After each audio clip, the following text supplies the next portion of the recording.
بسم الله الرحمن الرحيم بسم الله الرحمن الرحيم الحمد لله رب العالمين والعاقبة للمتقين ولا عدوان إلا على الظالمين والصلاة والسلام على أشرف الأنبياء والمرسلين نبينا محمد وعلى آله وصحبه أجمعين أما بعد. Donc après l'écoute de cet audio d'une personne qui est nommée Chalabi, en premier lieu je souhaite juste tirer l'attention sur une chose, parce qu'il parlait de Salah 19, je suis innocent de la voie de Salah 19 et de la voie des roulettes et de tous ceux qui empruntent dans cette voie-là dans ce qu'ils ont fait. Je ne suis pas innocent d'eux d'une manière générale tant qu'ils ne font pas de kufr, mais dans cette chose-là je suis innocent d'eux, comme le prophète sallallahu alayhi wa sallam s'est innocenté des premiers khawarij. Maintenant, au contenu de cet audio, premièrement, il dit une chose, il dit les takfiriyoun bon, il n'a pas dit sont des koufars, il a dit les takfiriyoun démentent les versets وَمَنْ لَمْ يَحْكُمْ بِمَا أَنزَلَ اللَّهُ فَأُولَٰئِكَ هُمُ الْفَاسِقُونَ وَمَنْ لَمْ يَحْكُمْ بِمَا أَنزَلَ اللَّهُ فَأُولَٰئِكَ هُمُ الظَّالِمُونَ. Il dit donc les takfiriyoun démentent ces versets et disent que ces versets n'existent pas. Franchement, au moins quand tu critiques, ton opposant soit juste. Lui fais pas dire qu'il a dit que ce verset n'existe pas. C'est vraiment osé de dire ça. Et dire que ces takfiriyoun disent que ces versets n'existent pas, qu'ils ne croient pas en ces versets, c'est revenir à dire que ces gens-là sont des koufars. Car celui qui dément un verset du Coran en ayant connaissance qu'Allah l'a révélé est un mécréant. Maintenant, à la suite de ça, il a cité une autre shubha, il a dit le hukm, celui qui désobéit à Allah, celui qui désobéit à Allah, à Hakam, celui qui laisse la télé chez lui, je ne sais pas s'il a donné l'exemple de la télé, il a jugé par autre que la loi d'Allah, celui qui ne dit pas à sa femme de mettre le jilbab, il a jugé avec autre que la loi d'Allah. Soit cette personne ignore complètement un chapitre tout entier des fondements même de l'usul de la jurisprudence qui concerne al-haqa'iq, les réalités, et qu'est-ce qu'une réalité shar'iyya, et qu'est-ce qu'une réalité lughawiyya, et qu'est-ce qu'une réalité urfiyya. Soit il ignore ça, soit c'est une personne qui souhaite détruire l'islam de l'intérieur en utilisant des ambiguïtés que toute personne qui n'a ne serait-ce que jeté une seule fois un coup d'œil dans les livres de l'usul serait distinguée. Il faut savoir une chose, ayyuha al-ikhwa, c'est lorsqu'Allah Azza wa Jalla nous parle dans le Coran, la haqiqa qui est employée dans le Coran, c'est ce qu'on appelle une haqiqa shar'iyya, c'est-à-dire une réalité légale. Un terme en soi peut avoir trois haqa'iq, peut avoir trois réalités, trois significations. La première haqiqa, c'est ce qu'on appelle al-haqiqatu al-lughawiyya, la réalité linguistique. La deuxième haqiqa, c'est ce qu'on appelle al-haqiqatu shar'iyya, la réalité légale. La troisième haqiqa, et la troisième signification, c'est ce qu'on appelle al-haqiqatu al-urfiyya, la réalité usuelle, ce sur quoi les gens se sont accordés. Or, lorsqu'un texte est utilisé dans le Coran et la Sunna, Ahlul Ilm sont d'accord pour dire que ce texte-là, s'il est employé dans un contexte shara'i, légal, le sens qui doit lui être donné et la haqiqa qui doit lui être attribuée est le sens shara'i et la haqiqa shar'iyya, et donc la réalité légale. Et lorsqu'un terme est utilisé d'un point de vue linguistique, sans être lié à un domaine légal, le sens qui doit lui être attribué est le sens, quel sens les rois? S'il est utilisé d'un point de vue linguistique, il est dans un discours entre les gens. Et ce discours n'a aucun lien avec le shara. Quel sens doit lui être donné? Quelle haqiqa doit lui être attribuée, les rois? Je vous écoute, les rois.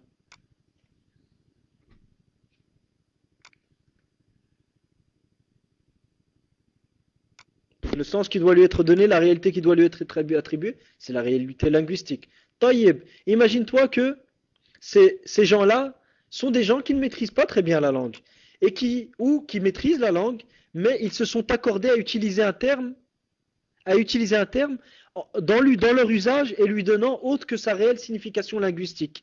Et on s'est rendu compte de ça à ce moment-là. Imagine-toi qu'ils ont fait une transaction. Ils ont fait une transaction. Et dans cette transaction-là, ils disent par exemple, imagine-toi tu lui donnes une amana, et imagine comment. Il te donne une chose et il te demande de la garder chez toi.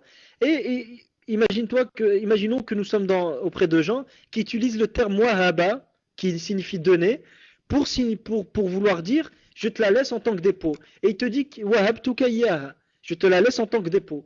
Mais lui, ce qu'il vise, et c'est connu dans ce village-là, par exemple, ou dans cette ville-là, que lorsqu'ils utilisent ce terme-là, ils veulent dire par là que je te la laisse en tant que dépôt, et non pas que je te la donne pas. Donc à ce moment-là, est-ce qu'on lui donne le sens linguistique ou le sens urfi, ou la haqiqa al-urfiyya? Voilà, on lui donne donc la haqiqa al-urfiyya. Tayyib. Lorsqu'on a une contradiction maintenant, une opposition entre une haqiqa lughawiyya et une haqiqa shar'iyya, et que nous sommes dans un contexte shar'i, quelle signification doit-on donner au terme? Nous avons une contradiction entre une haqiqa lughawiyya et une haqiqa shar'iyya. Et qu'il y a une contradiction, on doit lui donner une signification shar'iyya, non pas lughawiyya. Taïb. Maintenant, est-ce que le shari' Allah Azza wa Jal, c'est un terme que les usuliyin se sont accordés à utiliser pour Allah Azza wa Jal, bien que ce n'est pas un nom d'Allah Azza wa Jal, mais c'est un nom qu'ils ont tiré à partir d'un fi'l qui est tashri'a, qui est la législation. En sachant que la qaïda connue chez Ahl Sunnah, c'est qu'on ne tire pas les asma à partir des af'al, on ne tire pas de nom à partir des actes. Mais c'est un nom sur lequel les usuliyin s'accordent à utiliser pour Allah Azza wa Jal, sans discuter de la validité de l'utilisation de ce nom-là pour Allah ou non. Mais lorsqu'ils utilisent ce terme-là, c'est en tant que ism fa'il, c'est en tant que participe actif et non pas en tant que nom pour Allah Ta'ala. Donc imaginons que, voilà, lorsqu'Allah Azza wa Jal al-Shari', il utilise un terme, un terme il a une signification linguistique, et que ce terme-là, d'accord, il a une signification linguistique. Est-ce qu'il est possible qu'il dénude ce terme-là de son sens réel et lui donne une nouvelle signification? Là, Cheikh l'Islam Taymiyyah a dit non, ça ne se passe pas ça. Il dit Allah Azza wa Jalla ne dénude jamais un terme de toute sa signification, mais soit il lui rajoute des choses, soit il lui retire des choses, mais il ne dénude pas de toute sa signification là. Par exemple, as-salat, d'un point de vue linguistique, al-haqiqatu al-lughawiyya lis-salat, ça veut dire quoi? La réalité linguistique du terme salat, c'est la dua. Mais maintenant, al-haqiqatu shar'iyya, sa réalité légale, c'est quoi? هو التعبد لله تعالى التعبد لله تعالى بمجموعة من أقوال وأفعال من أعمال وأقوال تبدأ بالتحريم وتنتهي بالتسليم. C'est l'adoration d'Allah par un ensemble de paroles et d'actes qui commence par le tabdil, le takbir, et qui se termine par le taslim. D'accord, donc on voit que le terme, la haqiqa shar'iyya est beaucoup plus vaste que la haqiqa lughawiyya. Et que la haqiqa shar'iyya a c'est-à-dire intérieurement, et comporte une partie de la haqiqa lughawiyya. Est-ce que c'est bien compris jusque-là? Taïb. Donc, étant donné que nous sommes dans le Coran, donc nous sommes dans un domaine lughawi, donc nous sommes dans un Coran, nous sommes dans un domaine purement lughawi et non pas shara'i. Étant donné que nous sommes dans le Coran et que nous sommes dans un domaine purement lughawi qui n'a aucun lien avec le shara, donc étant donné que nous sommes dans le Coran et que nous sommes dans un domaine purement lughawi et qui n'a aucun lien avec le shara, donc les termes, on doit leur donner leur sens lughawi, non pas leur sens shara'i. Là, est-ce que vous suivez ce que je dis? Est-ce que j'ai raison dans ce que je viens de dire? J'ai dit, étant donné que nous sommes dans le Coran et que nous sommes dans un domaine purement lughawi, qui n'a rien à voir avec le shara. Voilà, jazakallahu khair. Donc, barakallahu fikum, soyez attentifs. Quand je me trompe, tu me dis, Akhi, tu t'es trompé. Et c'est laysa kadhalik. Tu dis, ce que tu viens de dire n'est pas correct. D'accord. Donc, soyez attentifs, barakallahu fikum. J'ai fait exprès de le faire pour que vous soyez attentifs, Inch'Allah. Donc, étant donné, maintenant, je vais corriger ce que je viens de dire. Étant donné que nous sommes dans le Coran et que nous sommes dans un domaine purement shara'i, et que certains termes peuvent avoir une signification linguistique dans le Coran, mais pourquoi ils ont une signification linguistique? Parce que le shara ne leur a pas donné une nouvelle signification. Est-ce que c'est bien compris? Parce que le shara ne leur a pas donné une nouvelle signification. C'est pour ça qu'ils gardent leur haqiqa lughawiyya, et leur haqiqa lughawiyya est en réalité une haqiqa shar'iyya. Est-ce que c'est bien compris jusque-là? Certains termes dans le Coran, leur sens, c'est leur sens lughawi. Mais pour quelle raison? Leur sens lughawi, leur sens shara'i sont les mêmes. Pourquoi? Parce que Allah Azza wa Jal ne leur a pas donné un nouveau sens shara'i. D'accord, est-ce que c'est bien compris jusque-là?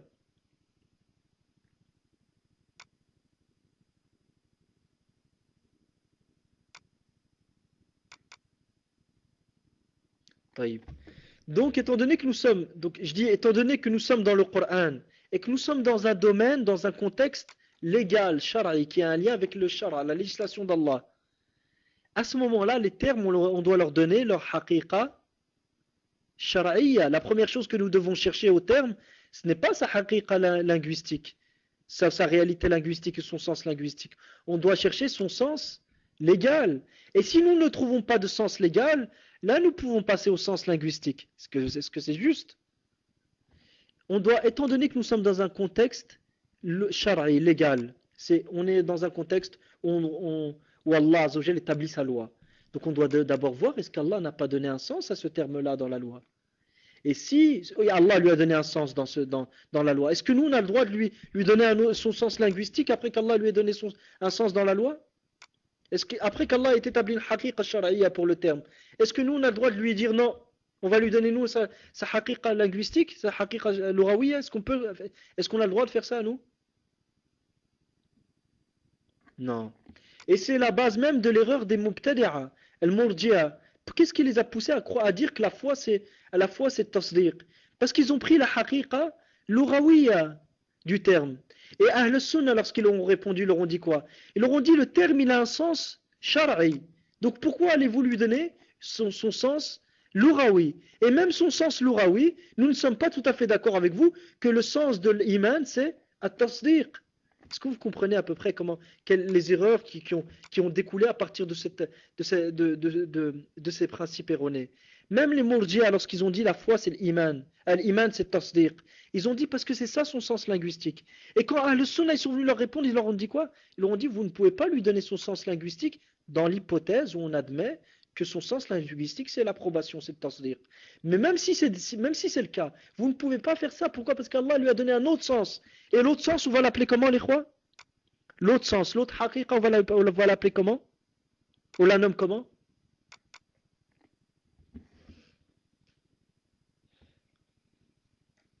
J'attends votre réponse, Inch'Allah, les rois. Une haqiqa shar'iyya, jazakumullahu khairan. Donc à partir du moment où Allah donne une haqiqa shar'iyya à un terme, on ne peut pas nous, volontairement, lui donner sa haqiqa lughawiyya, sinon ça serait une falsification encore de la religion d'Allah Ta'ala. Donc maintenant, وَمَنْ لَمْ يَحْكُمْ بِمَا أَنزَلَ اللَّهُ فَأُولَئِكَ هُمُ الْكَافِرُونَ. Ce verset, il était révélé dans quel contexte? La cause de révélation était des juifs qui, c'était soit certains, dans la version de l'imam muslim, deux juifs qui avaient fait zina, et dans une autre, non, la version la plus connue, celle de Muslim, où c'était deux juifs qui avaient fait zina. La cause de révélation, donc il y a eu deux juifs qui ont fait zina, et des juifs qui ont jugé entre eux et ont tranché et ont établi un hukm qui ne pouvait pas être mis en cause dans ce litige-là, par une loi qui était contraire à la loi d'Allah Ta'ala. Donc le hukm, d'un point de vue, dans sa haqiqa shar'iyya, c'est qu'il y ait deux personnes, c'est qu'il y ait un litige, un juge et un jugement qui tranche dans le litige. Le hukm dans sa haqiqa shar'iyya, il y a à quatre piliers. Un litige, des parties qui se disputent, et un litige, des parties qui se disputent, et un hukm qui est établi. Est-ce que c'est bien compris? Un litige, il y a un litige, il y a les parties concernées par ce litige-là,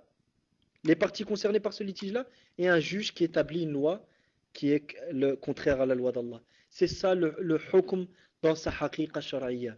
Et sachez, ayyuha l'ikhwa, que les causes de révélation, comme disent les usuliyin, sababu surati nuzul tuwaddihu al-ma'na. Sababu surati nuzul tuwaddihu al-ma'na wa tujalli al-ma'na. Ou kama qalu. Et pour plus de détails, revoir par exemple Tahrir al-Qawa'id de Cheikh, parmi les contemporains, docteur Cheikh Walid al-Sa'idan. Donc les causes de révélation mettent la lumière sur le sens et la portée du verset, la portée juridique des versets, et permettent d'en saisir le sens réel et permettent d'en saisir le sens réel. Donc la cause des révélations te met la lumière sur quoi? Sur le haqa'iq al-shar'iyya et sur l'ahkam al-shar'iyya. La compréhension qu'il a citée, la compréhension premièrement que le dénommé Chalabi, Hadahullah, qu'Allah le guide, a mentionné, est la même que les Khawarij ont eue. Et Ibn Hazm, rahimahullah, a mentionné cette parole des Khawarij. Les Khawarij, ils ont dit quoi? Ils ont dit toute personne qui commet un péché a jugé, a forcément jugé. Et Allah Azzawajal dit وَمَنْ لَمْ يَحْكُمْ بِمَا أَنزَلَ اللَّهُ فَأُولَٰئِكَ هُمُ الْكَافِرُونَ. Et quiconque ne juge pas et qu'autre que la loi d'Allah, ce sont eux les mécréants. Donc les Khawarij, ils ont pris le sens linguistique du terme et ils l'ont appliqué. Et ils ont appliqué un verset qui avait une haqiqa shar'iyya et ils l'ont appliqué. Ils ont appliqué un verset qui avait une haqiqa shar'iyya sur une haqiqa lughawiyya, sur une réalité linguistique. Et les Khawarij, ils ont pris un ma'na juz'i, et ils l'ont appliqué sur ils ont appliqué un verset qui avait un ma'na ra'i.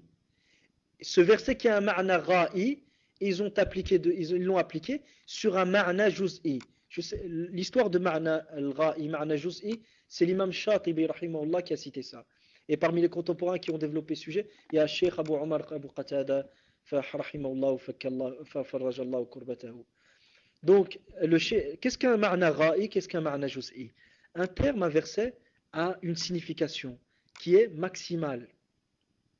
Le verset dans وَمَنْ لَمْ يَحْكُمْ بِمَا أَنزَلَ اللَّهُ فَأُولَٰئِكَ هُمُ الْكَافِرُونَ concerne premièrement ceux qui ont jugé dans un litige entre deux personnes, qui ont jugé dans un litige et qui ont établi un hukm qui ne pouvait pas être mis en cause.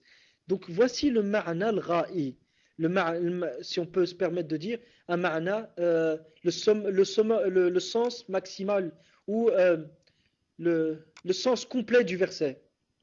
Ce verset-là, linguistiquement, n'empêche pas le fait de dire que celui qui juge avec autre que la loi d'Allah, que celui qui commet un péché, a jugé avec autre que la loi d'Allah.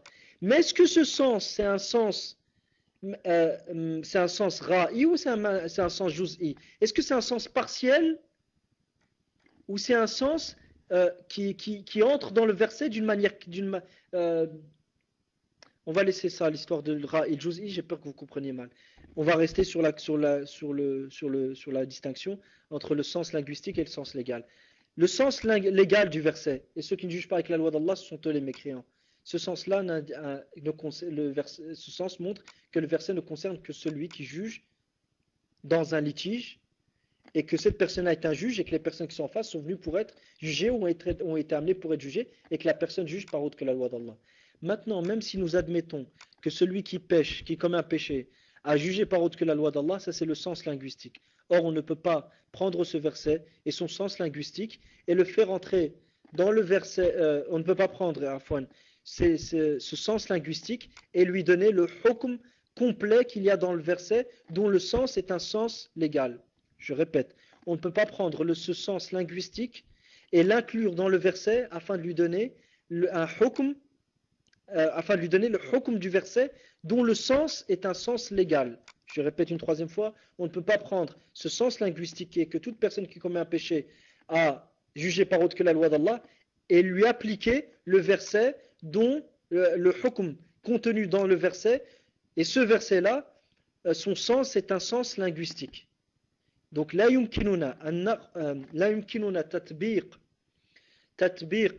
al-ma'na al-gha'i alladhi fil aya على معنى جزئي ولا يمكننا أن نطبق الحكم الذي تشتمل عليه الآية وأن نطبقه على معنى لغوي يدخل في عموم الآية إذ المعنى من الآية إذ معنى الآية أو حقيقة الحكم في الآية حقيقة شرعية فلا يمكننا تطبيق الحكم الذي في هذه الآية على حقيقة هي لغوية ولم يعتبرها الشارع عز وجل. Donc est-ce que c'est bien compris cette distinction entre les deux?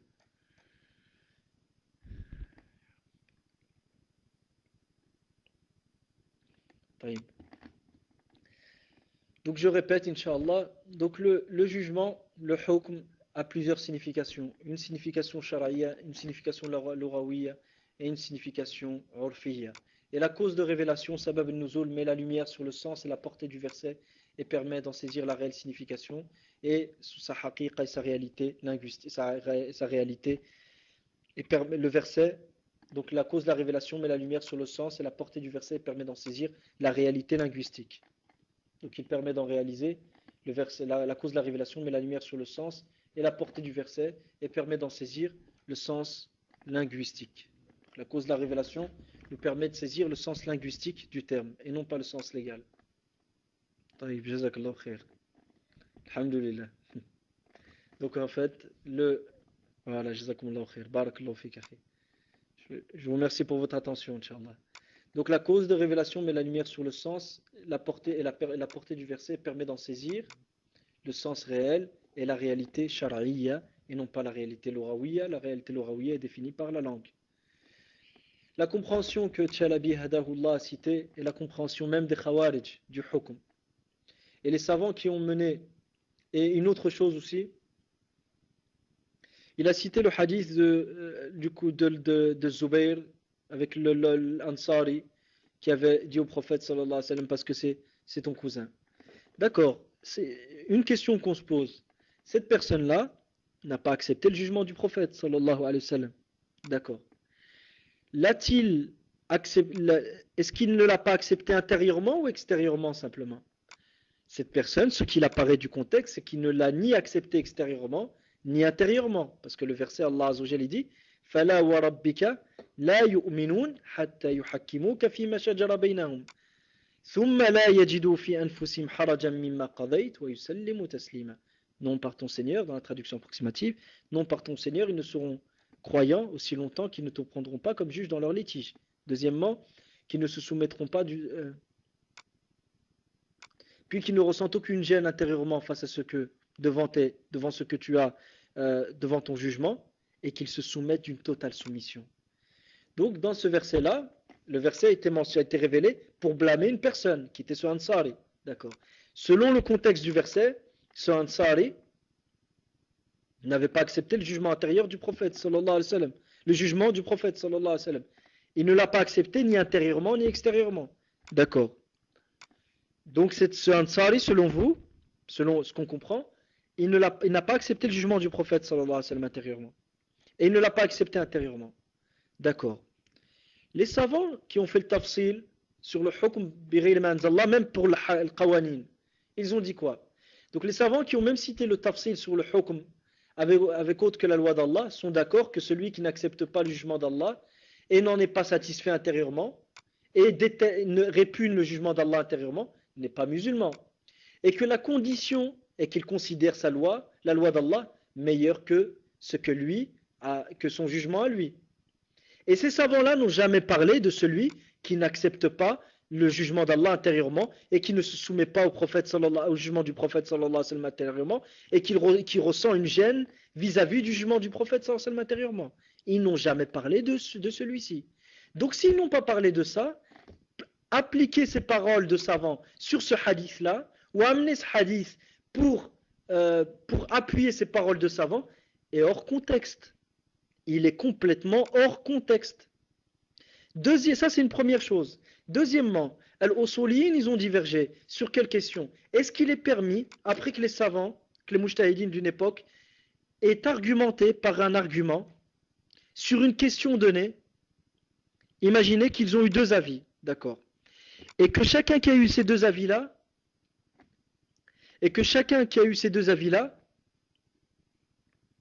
a mentionné des preuves bien particulières. Et qu'il y a une preuve qui était connue que personne n'a mentionnée, ni d'un côté ni de l'autre. Est-ce qu'il est permis ou non d'utiliser cette preuve-là? J'aimerais bien, Inch'Allah, qui nous cite, Inch'Allah, qui sont les salafs qui ont utilisé cette preuve.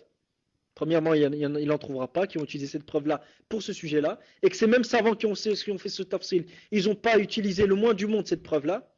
S'ils ne l'ont pas utilisé en connaissance de cause, certains usulin, ils ont dit quoi? Le fait qu'ils l'aient tous abandonné, les référencés dans Irshad al-Fuhul de l'imam Shawkani, le fait que tous ces fuqaha qui ont utilisé, qui ont opté pour un avis bien donné, et qui n'ont pas utilisé cette preuve-là, le fait que tous se soient accordés pour ne pas l'utiliser, ça veut dire que cette preuve n'est pas prise en compte et qu'elle ne rentre pas dans ce contexte-là.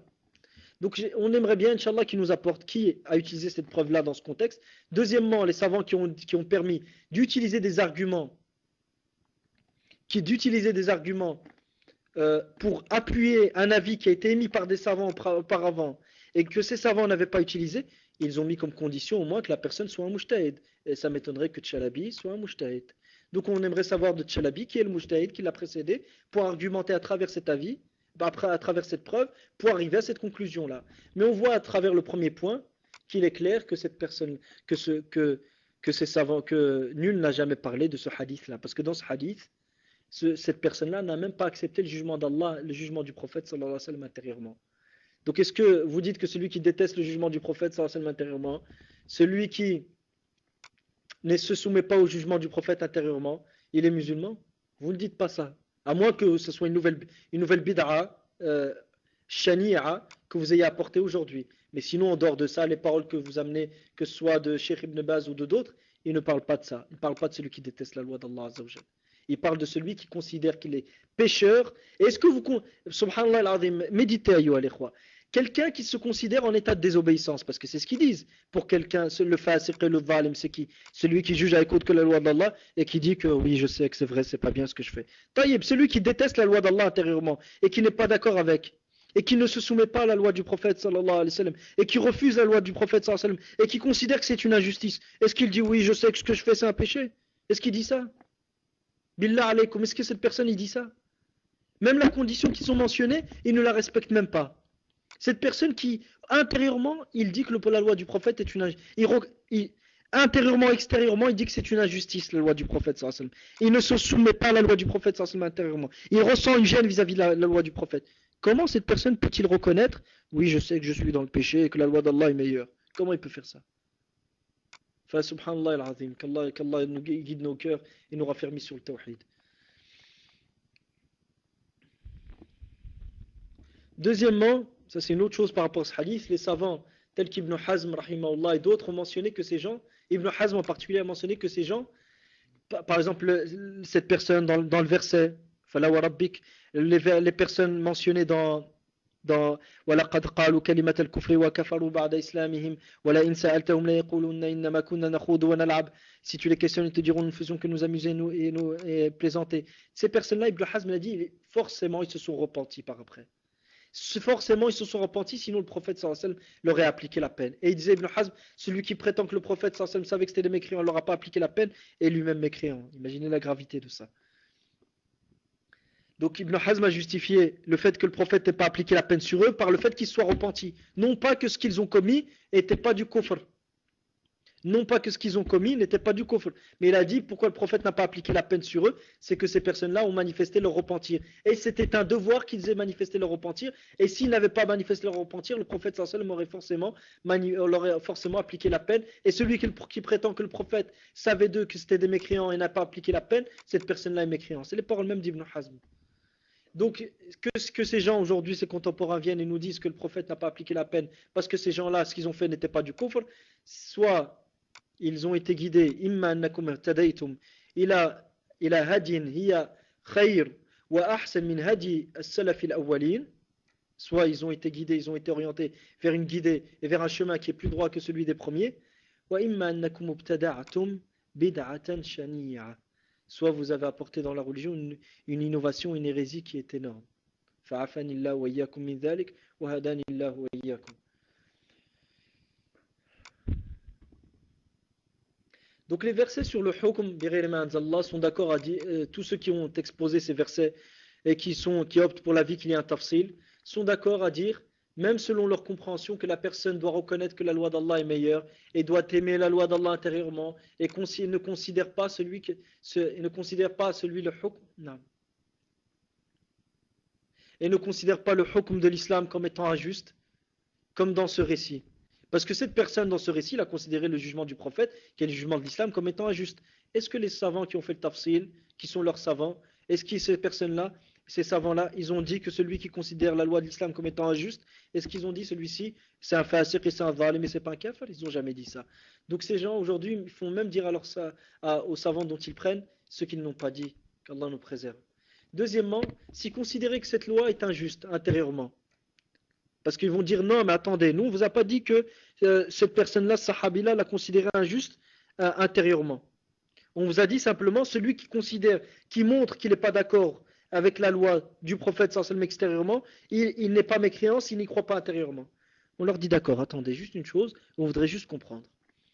Si considérer que cette loi est injuste intérieurement, dans son cœur, et du coffre et de la mécréance, comme vous le dites, si vous venez à adhérer à ça, prononcer et manifester cet acte, en apparence, reviendrait à prononcer et manifester ce qui est en soi du kufr. Or, Allah Azza wa Jal dit وَلَقَدْ قَالُوا كَلِمَةَ الْكُفْرِ وَكَفَرُوا بَعْدَ إِسْلَامِهِمْ. Et ils ont certes dit une parole de mécréance, et ils ont mécru après leur islam.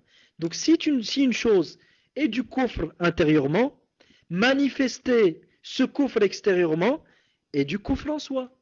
Donc il n'y a aucune différence. Donc si considérer que cette loi est injuste intérieurement dans son cœur et du kufr, prononcer et manifester cet acte en apparence est du kufr de même. Dans quel cas les actes extérieurs, et ça c'est une autre mas'ala qu'Inch'Allah Azza wa Jal on en traitera, parce que beaucoup de ces sujets qui ont été mentionnés ici, ça revient au sol fiqh, et c'est pour ça que je vous demande d'être attentifs et assidus Inch'Allah dans vos révisions et dans les cours de l'usul, où Allah c'est une ni'ma, ça va vous aider à défendre votre aqidah comme on l'a dit auparavant, Inch'Allah ta'ala, ça va vous défendre à vous protéger vous-même, à savoir comment répondre et à soutenir la religion d'Allah Ta'ala d'une manière convenable et d'une manière ilmiya scientifique. Donc, si un acte est de la mécréance intérieurement, comme par exemple la satisfaction du kufr, ou comme par exemple détester l'islam, ou une loi de l'islam, quels sont ceux parmi les paroles et les actes en apparence qui indiquent cette mécréance intérieure? Ça rentre dans un chapitre qu'on appelle Shurut al-Illa. C'est tout un chapitre qui est sur le Babul Ilal, al-Illa, et Shurut al-Illa, et ainsi de suite. Il y a les conditions de l'Illa, Qawadi' al-Illa, ce qui remet en cause la cause qui motive la présence d'un jugement, et d'autres. Les savants, ils se sont accordés à dire une chose, c'est que al-Ilal al-Ghayr mundabita, al-Ilal al-Khafiyya, العلل الخفية لا تصلح كعلل شرعية. Les causes légales, les causes intérieures et qui échappent aux yeux des gens, donc les causes intérieures, ne peuvent pas servir de cause légale pour motiver les ahkam en apparence. Je vous donne un exemple concret. Le fait d'être d'accord dans une transaction, est-ce que c'est en apparence ou c'est intérieur? Est-ce que c'est en apparence ou intérieur? D'être d'accord dans une transaction commerciale.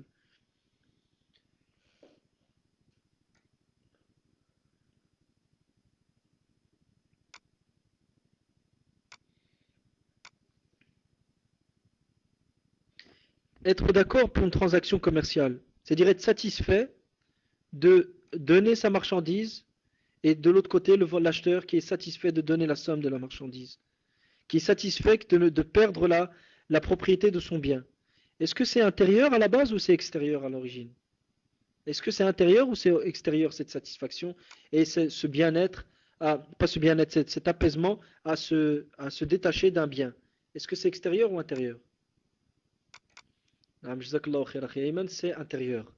Maintenant, est-ce que Allah Azza wa Jal peut, et quand je dis peu ici, je ne dis pas le peu dans le sens des Mu'tazila qui imposent des choses à Allah. Mais ce que je veux dire par pouvoir, c'est en fonction de ce dont Allah nous a informés. Ça, c'est une différence, et nous verrons, Inch'Allah, bientôt, dans la suite des cours, la place de l'aql, de la raison, chez Ahl Sunnati wal Jama'a, et la différence entre le madhab de Ahl Sunna et le madhab des Mu'tazila sur cette question, entre autres, et sur d'autres questions, Inch'Allah ta'ala. Donc, est-ce qu'Allah peut établir la validité d'une transaction commerciale et le changement de propriété sur des sentiments intérieurs que l'œil humain ne peut pas percevoir? Est-ce possible? Est-ce qu'Allah Azzawajal peut établir est-ce que Allah Azzawajal peut établir le changement de propriété et la validité de la transaction sur une chose que l'œil humain ne peut pas percevoir? Est-ce possible?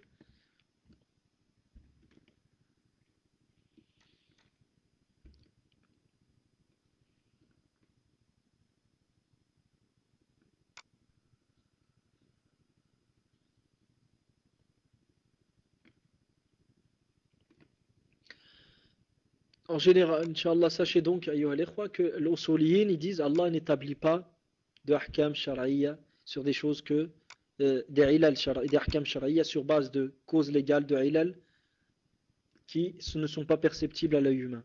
Allah ne fait pas ça pour quelle raison? Car ça reviendrait à ce que ces ilal ne soient pas claires, et si elles ne sont pas claires, ça empêcherait les gens ça empêcherait la communauté ça empêcherait d'établir ça empêcherait d'établir une justice et un ordre au sein de la communauté. Parce que si on commence à dire que les choses dépendent de ce qu'il y a à l'intérieur, ben, étant donné que moi je vois pas ce qu'il y a dans ton cœur et que toi tu ne vois pas ce qu'il y a dans mon cœur et que moi je peux prétendre non intérieurement moi je voulais pas lui donner cette marchandise, moi je lui ai juste prêté, l'autre il dit non moi il me l'a dit et ce que j'ai compris intérieurement c'est qu'il voulait ça, donc là à ce moment-là ce serait le fawda, l'anarchie et il n'y aurait pas d'ordre, donc Allah Azzawajal établit les ahkam en fonction de paroles et d'actes clairs et précis et explicites et certaines fois donc clairs et précis. Donc, étant donné que, je vais revenir, Inch'Allah, peut-être que ce genre de choses.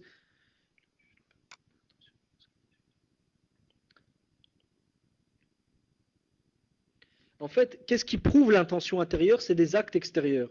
Mais maintenant, les actes qui prouvent cette intention doivent être précis et clairs. Donc, ce que je veux dire par là, c'est quoi? C'est que trouver que la loi de l'islam est injuste intérieurement et ne pas être satisfait de cette loi et la détester intérieurement est une mécréance, prononcer une parole claire et explicite prouvant que la personne n'est pas satisfaite de la loi d'Allah intérieurement, de la loi du prophète sallallahu alayhi wa sallam intérieurement, prononcer cette parole-là indique d'une manière certaine que la personne n'en est pas satisfaite intérieurement. Pour la question des actes et des paroles qui indiquent ce qu'il y a dans le cœur, ça nous allons laisser pour une autre fois, Inch'Allah, pour pas que ce soit trop d'informations et que ce soit difficile pour vous de retenir ce sujet-là. Je laisserai ça pour une autre fois, Inch'Allah. Mais savoir simplement quoi? C'est que cet homme, lorsqu'il a dit, ce n'est que parce que c'est ton cousin, ya Rasulullah, cette parole indique d'une manière certaine que la personne n'a pas accepté le jugement du prophète sallallahu alayhi wa sallam. Donc si vous dites que c'est de la mécréance intérieure, sa parole qu'il vient de prononcer indique d'une manière certaine cette absence de satisfaction intérieure. Si vous dites que ne pas être satisfait de la loi du prophète sallallahu alayhi wa sallam intérieurement et du kufr, sachez que cette parole est d'une manière certaine, indique d'une manière certaine cette absence de satisfaction intérieure. Donc si elle indique d'une manière certaine cette absence de satisfaction intérieure, et étant donné, et vu que Allah Azzawajal établit l'ahkam en fonction de l'apparence et non pas en fonction de ce qu'il y a dans le cœur, et que ici nous avons une parole qui indique d'une manière certaine un acte qui est l'absence de satisfaction intérieure et qui est en soi du kufr, donc cette parole est elle-même du kufr, vu qu'elle indique d'une manière certaine l'absence de satisfaction intérieure, donc dans ce cas-là vous n'avez d'autre choix que de dire que cet homme a commis de la mécréance majeure. Et toute votre istidlal et votre argumentation et vos théories et votre déduction tombent à l'eau. Toute votre déduction tombe à l'eau. Donc ça, c'est pour terminer sur ce sujet. Dernièrement, il a cité le hadith de Hatib ibn Abi Balta'a, que le prophète sallallahu alayhi wa sallam lui a demandé des explications. Premièrement, l'imam Shafi'i rahimahullah a cité que l'acte de Hatib était un acte qui avait plusieurs significations. Ça, c'est une première des choses. Deuxièmement, donc ça, le hadith de Hatib est valable pour les actes qui ont plusieurs significations, non pas les actes qui n'ont qu'une seule et même signification, ce qu'on appelle le muhtamalat ou le muhtamal, et non pas sarih. Et une autre question, vu que lui, Hadarullah pose des questions, nous posons une autre question aussi. Pourquoi le prophète sallallahu alayhi wa sallam n'a pas demandé d'explication à son oncle, l'Abbas ibn Abdel Muttalib, comme dans le Musnad de l'imam Ahmed, lorsqu'il l'a attrapé, il l'a fait prisonnier, la bataille de Badr. Il ne lui a pas demandé d'explication. Ce n'est pas simplement qu'il ne lui a pas demandé d'explication, mais bien plus. L'Abbas ibn Abdel Muttalib lui a dit, ah Rasulallah, j'étais musulman, mais j'ai été contraint. Le prophète sallallahu alayhi wa sallam lui a dit, Allahu a'lamu bi islamique. Sallallahu sait si tu es musulman. Premièrement, il lui a dit, faftadi bi nafsik wa bnei akhik. Paye donc une rançon pour toi et tes deux neveux. Donc nous posons les questions suivantes. Est-ce que si quelqu'un me dit je suis musulman, j'ai le droit de lui dire Allahu a'lamu bi islamique? Sallallahu sait si tu es musulman? À la base, je n'ai pas le droit. Dans quel cas j'ai le droit de faire ça? Lorsque la personne a fait un acte de mécréance et prétend avoir une excuse valable, et comme la contrainte que l'Abbas a prétendue. Donc dans ce cas-là, si je ne sais pas vérifier la validité ou non de cette contrainte, donc à ce moment-là, je peux lui dire Allahu a'lamu bi islamik, seul Allah sait si tu es musulman. Deuxièmement, est-ce que la rançon est demandée d'un musulman? Imaginez qu'il y a un combat avec les Khawarij et que nous attrapons une bande de Khawarij. Est-ce qu'on demande une rançon aux autres Khawarij pour les libérer?